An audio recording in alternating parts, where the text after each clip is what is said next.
Janasena party అధినేత Andhra Pradesh deputy CM Pawan Kalyan గారి చిన్న కుమారుడు మార్క్ శంకర్కి సంబంధించినటువంటి ఇష్యూ అందరికీ తెలిసిందే. ఆయన సింగపూర్లో చదువుకుంటూ ఒక స్కూల్లో నిన్న ఒక ప్రైవేట్ క్లాస్కి అంటే సమ్మర్ క్యాంప్కి హాజరైన తర్వాత దాంట్లో అక్కడ ఒక అగ్ని ప్రమాదం జరగటం, తనకి కాళ్ళకి చేతులకి గాయాలవటం, అలాగే అక్కడ ఒక పాప ఆ సంఘటనలో చనిపోవటం.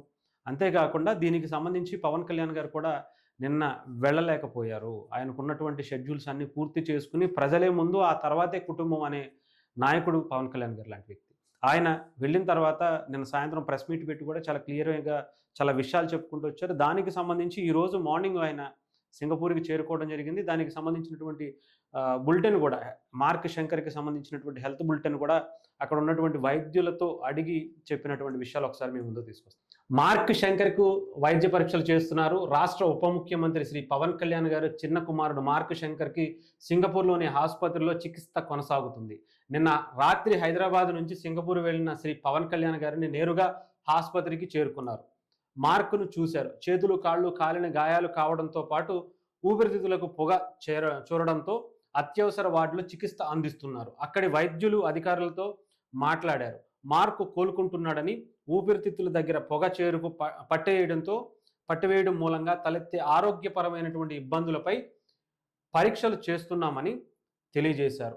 భారత కాలమాన ప్రకారం బుధవారం ఉదయం అత్యవసర వార్డు నుంచి గదికి తీసుకువచ్చారు. మరో 3 రోజుల పాటు వైద్యుల పర్యవేక్షణలో పరీక్షలు చేయాల్సి ఉంటుందని ఆసుపత్రి వైద్యులు తెలియజేశారు అని చెప్తున్నారు. అంటే తనకి ఏదైతే కాలిన గాయాలనేవి మనకి తెలుసు ఎలా ఉంటుంది, ఎన్ని రోజులు పడుతుందో. ఇవి పక్కన పెడితే పొగ ఆ గదిలోనే ఉండిపోవటం, ఆ గదికి సంబంధించినటువంటి ఆ వచ్చిన పొగంతా కూడా పీల్చుకోవటం, ఊపిరితిత్తుల్లో అది చేరిపోవటం, అది వెంటనే క్యూర్ అయ్యేది కాదు, వెంటనే తీసేసేది కూడా కాదు. సో దానివల్ల తను దీర్ఘకాలిక ఆరోగ్య సమస్యలు వచ్చే అవకాశాలు ఉన్నాయా లేదా, ఎలాంటి పరీక్షలు చేయాలి, దాన్ని క్యూర్ అవ్వాలంటే ఏం చేయాలి, అంటే ఇది మనకు కూడా చాలా ఇప్పుడు పవన్ కళ్యాణ్ గారు కూడా చాలా సమస్యలు ఫేస్ చేసుకుంటూ వస్తున్నారు. ఆయన కూడా ఊపిరితిత్తులకు సంబంధించి ఆ నిమ్ము అనేది ఉండటం, ఇవన్నిటి వల్ల ఆయన ఎక్కువగా బయటికి డస్ట్ కావచ్చు, లేదంటే బయట తిరిగినా కూడా ఆయనకి ఇబ్బంది పడుతూ ఫీవర్ రావటం ఇలాంటివి తరచుగా జరుగుతూ ఉంటాయి. ఎందుకంటే నిజంగా అంటే ఆయన ఇప్పటివరకు కూడా ఒక స్టార్ స్టేటస్‌ని అనుభవించినటువంటి వ్యక్తి. కానీ వాళ్ళ అబ్బాయి దగ్గరికి వచ్చేటప్పటికి ఈ చిన్న వయసులోనే అలాంటివి రావటం అనేది నిజంగానే చాలా ఇబ్బందికర పరిస్థితి. కానీ నిజంగా కోలుకోవాలనే కోరుకుందాం. తనకి సంబంధించి ఏదైతే ఆ పొగ బయటకు రావటానికి, దాన్ని క్యూర్ చేయటానికి కొంచెం ప్రాసెస్ అయితే పట్టేటువంటి పరిస్థితులే కనిపిస్తుంది. సో దీని మీద పవన్ కళ్యాణ్ గారు, మెగాస్టార్ చిరంజీవి గారు, సురేఖమ్మ గారు కూడా అక్కడే ఉండి ముగ్గురు కూడా పరిస్థితులను చూసుకుంటూ మార్క్‌ని చూసేటువంటి పనులు కూడా చేస్తున్నారు. సో మనకి మెగాస్టార్ గారు ఉన్నారు అంటే అక్కడ హనుమంతుడు ఉండి ఆయనే దగ్గరుండి చూసుకుంటున్నట్టుగా మనం భావించాలి. ఎందుకంటే మెగాస్టార్ గారిని మనం ఆంజనేయ స్వామిగా కొలుస్తుంటాం. అలాంటి వ్యక్తి మార్క్ శంకర్ దగ్గర ఉంటే డెఫినెట్‌గా ఆశీస్సులు ఎప్పుడు ఆ పిల్లలకు ఉంటాయి. పవన్ కళ్యాణ్ గారు గానీ, మెగా ఫ్యామిలీ గురించి గానీ మనందరికీ తెలుసు. వాళ్ళు కలలో కూడా ఎవరికీ చెడు చేయనటువంటి వ్యక్తులు. అలాంటి వాళ్ళకి డెఫినెట్‌గా మంచే జరుగుతుంది. మంచే జరగాలని కోరుకుందాం. త్వరగా మార్క్ కోలుకొని హ్యాపీగా అందరితో ఆడుకుంటూ తను కూడా హ్యాపీగా లీడ్ చేయాలని కోరుకుందాం. ఇకపోతే నిన్న కూడా పవన్ కళ్యాణ్ గారు చాలా బాధపడ్డారు. ఒక పక్క పెద్ద కొడుకు బర్త్‌డే జరిగింది. ఇంకొక పక్క చిన్న కొడుకుకి ఇలా జరగటం అనేది కూడా చాలా ఎవరు ఊహించుండరు. అలాగే పవన్ కళ్యాణ్ గారు కూడా ఏదో సమ్మర్ క్యాంప్‌కి వెళ్తున్నాడు. అక్కడ ఏదో ఒక కుకింగ్‌కి సంబంధించినటువంటి దానికి జరుగుతుంది అంటే అసలు ఎవరు ఎక్స్‌పెక్ట్ చేయరు.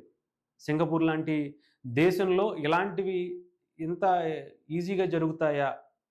ఇలా ఉంటారా? అని కూడా ఎవరు అనుకోరు. అందుకని ఆయన నిజంగా చాలా నిడాబరంగా ఆయన ఉంటున్నారేమో అనిపించింది. అక్కడ పిల్లోడిని కూడా ఒక చిన్న స్కూల్‌లో చదివించడం. అది కూడా సాధారణమైనటువంటి స్కూల్‌లానే కనిపించిందది. సమ్మర్ క్యాంప్‌కి అక్కడ హాజరవ్వటం.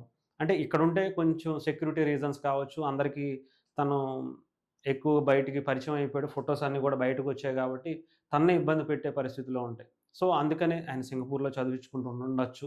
అక్కడ కూడా సాధారణమైనటువంటి జీవితాన్నే వాళ్ళు కూడా గడుపుతున్నటువంటి పరిస్థితులుగా ఉన్నాయి. ఎందుకంటే పవన్ కళ్యాణ్ గారు ఎప్పుడూ కూడా నేల మీద నిలబడే ఉన్నాను అని ఒక మనిషి మాట్లాడేటువంటి మాటలు గానీ, ఆయన చేతలు గానీ అలా కనిపిస్తాయి. అలాంటి వ్యక్తి, అలాంటి కొడుకు నిజంగా అకిరానందన్ కూడా మనం చూసాం. ఎక్కడ హై లెవెల్‌గా ఎప్పుడు కనిపించడు తను.